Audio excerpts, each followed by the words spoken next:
Drama is the best word to describe the teleseries from the 90s era. And today, we are going to catch you up on the tea. As competition ramps up between networks, they each try to edge one another out by shocking audiences with twists and turns week after week. But were these plot points truly shocking, or did these resonate with viewers because of familiarity? Welcome to another episode of Dissecting the Cliches in Filipino Telenovelas.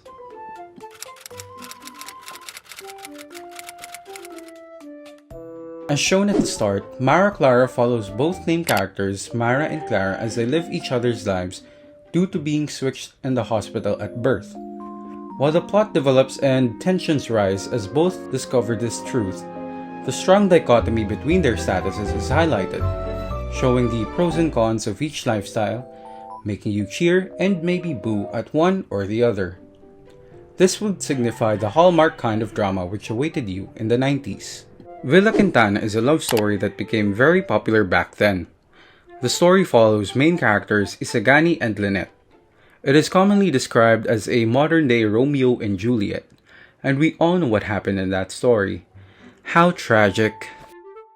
The 1997 show Marinela is about three friends whose names make up the show's title: Marie, Rina, and Ella.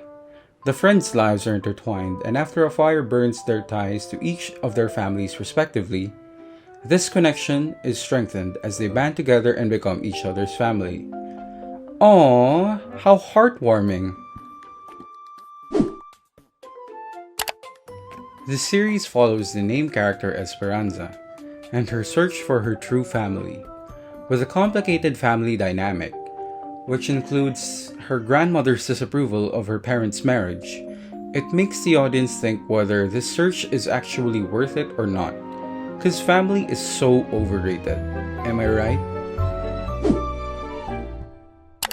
Ganyan Kita Kamahal is an intense show that tests the main character's friendship with the political rivalry of both their families.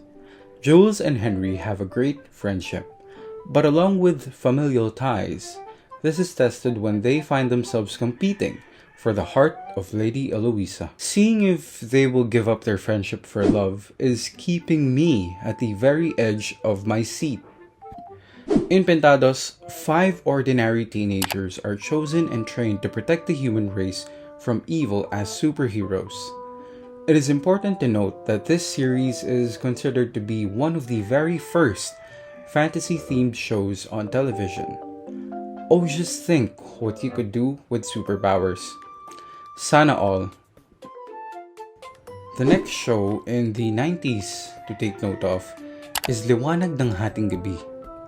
It follows the protagonist Amanda, a local despotic governor whose decisions affect the lives of the people in her province. Although she tries to maintain her citizens' best interests, she ultimately makes choices for her daughter Luna, who, scandalously enough, is dating Gabriel, a rebel to Amanda's tyranny. The show is unique in the fact that it is one of the very first drama horror series GMA has under its belt. Remember, kids, with great power comes great responsibility. The last show we are going to talk about, and to wrap up the 90s era, is Umulan Man o Umaraw.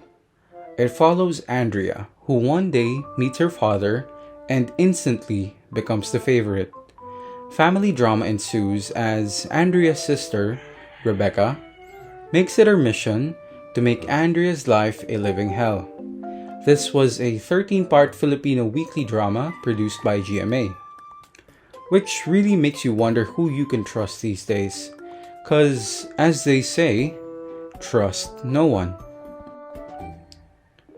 However is the name of the game, because something all these 90s shows have in common are plot twists around every corner.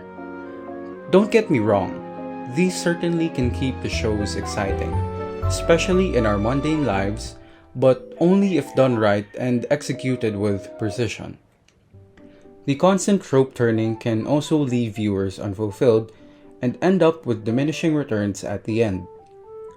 Just remember, a lot of the best movies and shows tell stories with good plot twists.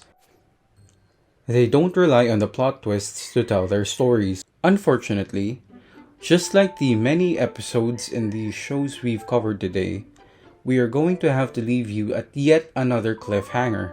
This is still not the end though, so please stay tuned for the last episode of Dissecting the Cliches in Filipino Telenovelas.